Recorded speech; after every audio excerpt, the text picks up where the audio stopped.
You've always heard the saying, what's good for your heart is good for the brain. And that actually is true because according to a Harvard neurology professor, has laid out 6 daily habits to try to help strengthen your brain. And this starts in the heart with your nutrition, your exercise, and everything. It all goes hand in hand.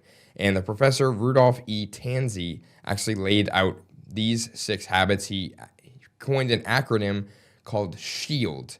And we'll go over each of them now. The first one, the S, is sleep. This is super, super important. He generally recommends getting at least 7 hours of sleep. 7 to 8 is the sweet spot. And of high quality sleep too, not just like waking up in the middle of the night, just one go through of sleep through your night. And this can help with your brain function as well as your memory, because whenever you do sleep, you consolidate all of your memories and it helps you retain that information as well as drain toxins. And it's a sort of like a rinse cycle for your brain whenever you get a nice night of sleep. And the toxins that are cleaned, actually it cleans out these amyloid toxins, which is this sticky material that triggers Alzheimer's later on in your life. So getting that flushed out of your system is super, super beneficial to you and your long-term health. And if you are only able to get about 5 to 6 a night or so, he generally recommends taking power naps, and these can be at any point of the day. He says even just a short one in the office at your desk, if you like drool a little on your desk, that's totally fine, but I wouldn't recommend that personally. You might get in trouble with your boss, but you do you. And number 2 in SHIELD, the H, is handling stress. And this is a huge, huge factor in terms of deteriorating your brain over time. If you're constantly worried and anxious about something, it is so detrimental to your long-term health. And the best way to minimize chronic stress is to just try to think of something to where you're not dwelling on the past or being very anxious about the future. Those are like 2 things that you obviously want to try to avoid. Ideally, you would be focused on living in the moment. That's usually the best way to prevent that from happening, and just focus on what's happening right now and not worry about something you did back in the past that you regret now. And it's because it's over with. You can't change that. So there's no use kind of worrying about it because it's not going to change it, like I said. But this is also a major reason why Americans live shorter lives than their counterparts in nations with similar resources, according to a lot of studies, because stress induces cortisol, which is a very toxic chemical in the brain, and it also contributes to accelerated cognitive decline. So you really want to try to avoid high levels of stress if at all possible.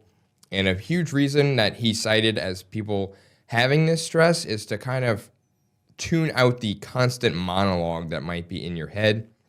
He said to try your best to keep words or sentences out of your mind and just kind of think of images instead, so where you're not hearing this constant monologue that's going off in your head and all these not to say you're hearing voices or anything, but just, what I'm talking about, But meditation also helps as well with this, to just try to clear your mind of everything and just focus on being present right here and just be in a very quiet environment and a very relaxed setting. And modern neuroscience actually supports the idea that the constant need for validation can overstimulate stress pathways and erode your mental clarity. So if you're somebody who does suffer from this, again, I would definitely try to make steps to not do this, because it can only lead to several detrimental effects in your long-term mental health. And number 3 on the list, the I, is interaction with friends. Now, this is super important because loneliness, statistically and scientifically, creates a higher risk of neurodegenerative conditions.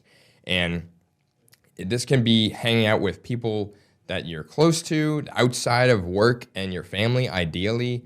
And ideally, it would be people that you like. I would hope so, that you're hanging with people that you like, because people that you don't like, if you're around them, that only induces stress, if anything. So ask yourself, how often do I hang out with somebody outside of work or outside of my family each week? Just try to make time for those connections, even if it's just a phone call, checking in on a friend. That can make all the difference in the world in combating that loneliness that people may face. And number 4 on the list is exercise. That's the E in the shield. And this boosts blood flow to the brain, and it helps grow new neural connections, as well as a whole bunch of different physical benefits besides that.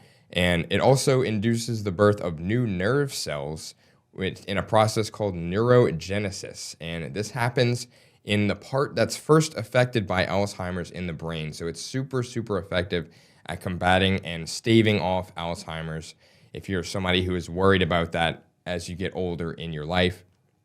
And like I said, it has several different benefits for your muscles, and it helps get those going as well as the blood flow going. And it flows faster to release a hormone that breaks down the amyloid. If you remember earlier, the amyloid was that sticky substance in the brain that can trigger Alzheimer's. So helping those in your muscles flow, it releases that hormone and it breaks down that toxin. And according to a study from Nature Med, every 1,000 steps that somebody takes, you stave off Alzheimer's for about a year. So 1,000 steps can make a huge difference in your long-term health and just trying to prevent that disease. And number 5 on Shield, the L, is learning new things. And this has so much benefits and improvements to your overall brain health because it strengthens those neural pathways. You're challenging your brain to try to learn something or remember something. It kind of breaks you out of that routine, because if you keep doing the same thing and develop that routine, it unfortunately does not exercise your brain in any way, so it kind of just stagnates, and that means no good at all. But it also makes new connections by learning something and learning, whether it's information, learning a new instrument, a language, it can be any of those, and it helps make these connections through synapses. And this is a neural network that stores all of your memories. So if your synapses are bad, that means you have impaired cognition and a risk of dementia. So it's very important to keep your brain exercised as well as yourself and your body. And as you get older, you are normally less secure and adventurous in your life. You take less chances and less risks. And it's usually, you're just tired of putting up with anything. So it's always, you've heard the saying, my way or the highway. And that is largely the case in older adults. But unfortunately, whenever that does happen, you are using the same synapses. And that is really, really bad for your brain. Like I said, it does not help it grow and keep it active and youthful, if you will. And like I said, this can be learning a new instrument, a language, watching documentaries, reading books, listening to podcasts, just something that's out of your comfort zone or that you're interested in and learning more about. That is hugely beneficial to helping your brain keep fit, essentially.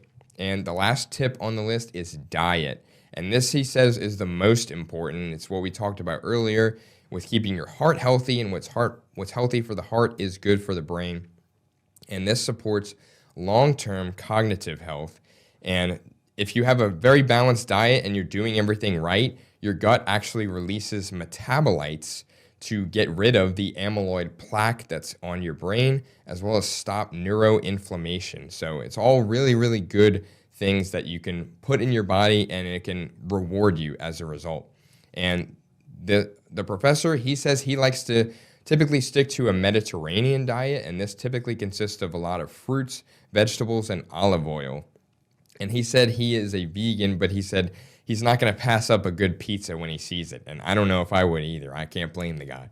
But bacteria in your gut, they love crunchy things that are not potato chips. And these can be granolas, this can be nuts and seeds, just something that is stimulating to the gut that is not these super processed foods.